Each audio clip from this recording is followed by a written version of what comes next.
How far do you have to dig into that well to get out of this 0-2 deficit? What did you say to your team in the last day? Today's message was simple. We haven't played close to our abilities, and part of that, obviously, Vic, as you know, is giving Minnesota credit. Game 2, I was probably more disappointed with the not on the court, off the court, a reaction to the adversity. I'd never seen that in my 9 years, and the first time in our last 6 years of making the playoffs. How as things got tough, we just kind of fell apart and kind of separated. And that's, as we all know, you can't do that. That's when you have to come together, help each other, and support each other. Today was a great practice. Honest film session. It showed 9 clips that kind of encapsulated that game and why we lost. And our players owned it. And my greatest challenge to them, and I don't have an answer for whoever's going to ask me, do these guys believe? I don't know. They'll say they do, but we will all find out collectively come Friday night. But I want 18 players getting on that plane tomorrow that believe we can go to Minnesota and win game number 3. I'm not worried about game 4, 5. We have to win game 3, and that starts with, I know it sounds cliche, but we played 7 playoff games now. We've lost the first quarter at 5 of them. Go to Minnesota, win the first quarter, and take it from there. And judging by the activity, and we practiced today. This was not a walkthrough.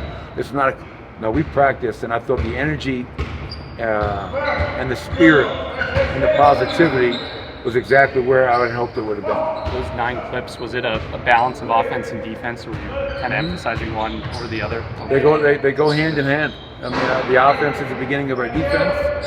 Obviously, our offense was nowhere close to being where it needs to be. Turnovers, points off turnovers, executing, living in short clock situations, starting our offense all the way at the half court line. And I told them, listen, man, stop looking to the refs. The referees aren't giving us anything. They're not giving anybody anything. We got to play through all that, understand the physicality that's going to be needed, and set the tone with that. Right now, they are hitting us first, and we're reacting. And I don't want to be a counterpuncher. I want to come out and try to hit them first, and that's our goal come Friday. Michael, you said after the game that it was a quiet group talking about your team, and you could take that multiple ways. I took that to mean a lack of leadership, perhaps. Is there anything in the last 48 hours, or is there something specifically you want to see from the leadership of this team for them to do to kind of give that belief and whatever other things the Nuggets are missing? I just, that wasn't my intent. Obviously, it's open. Everybody can take my comments wherever they see necessary. What I want to see from the leaders of our team is a collective belief and just going out there and playing at a much higher level than we have played. Obviously, when's the last time we saw Jamal Murray go 3 for 18? Hasn't happened. I know Nikola Jokic, who hopefully is awarded his 3rd MVP tonight. I know he is a better player than he's playing right now.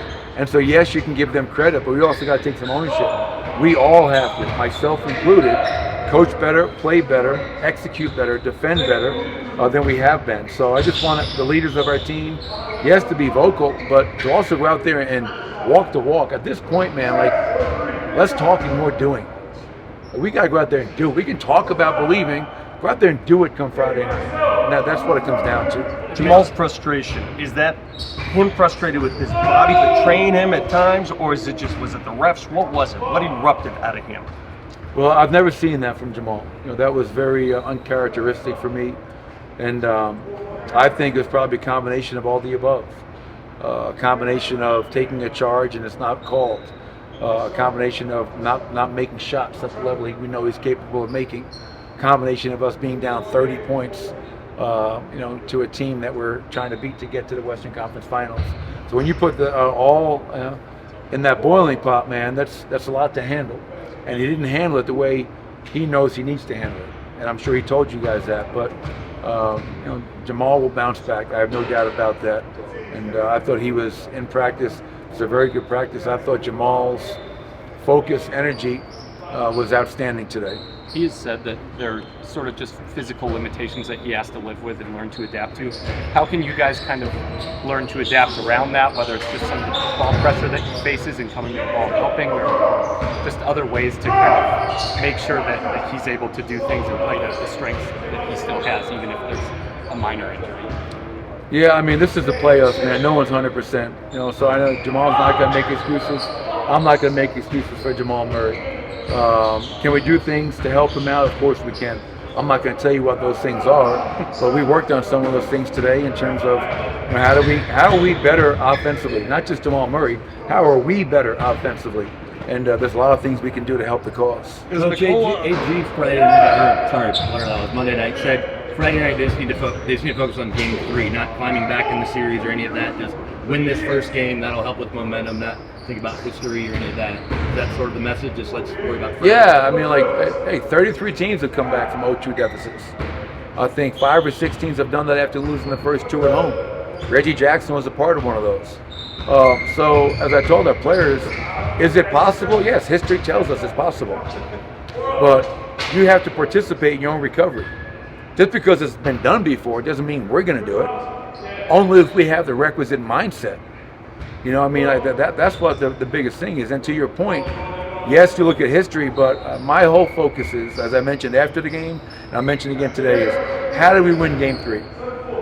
Because if you're worried about winning 4 more games, no, win Game 3.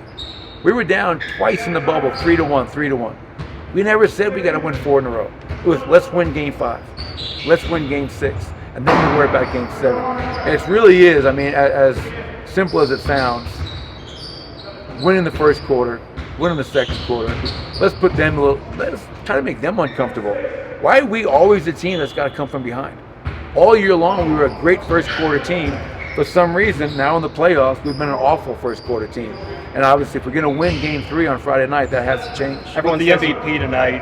Is Nikola Jokic a better player today than he was when he won his first MVP?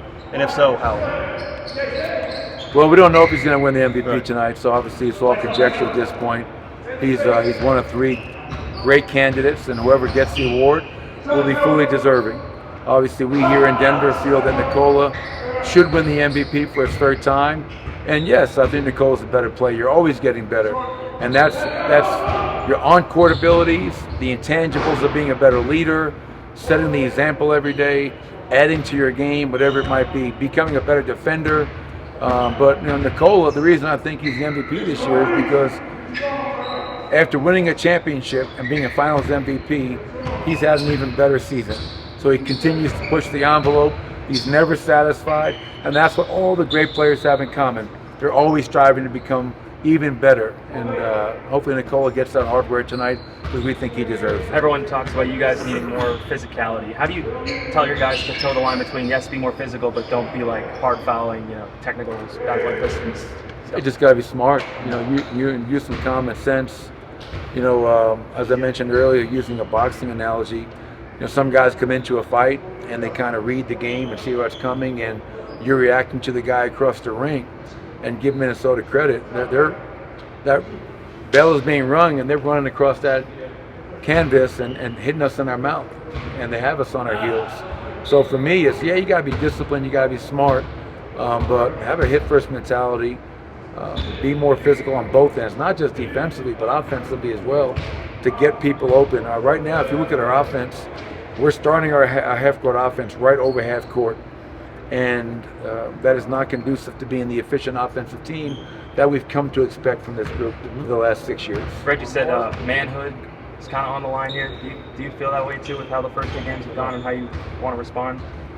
No, I just want to win Game 3. I'm not getting into manhood, womanhood, all that stuff, man. This is about going out there and playing the game of basketball the way we have played for 6 years. I reminded our guys today, fellas, we're the reigning world champions. Act like it and play like it. Thank you. Thanks, buddy.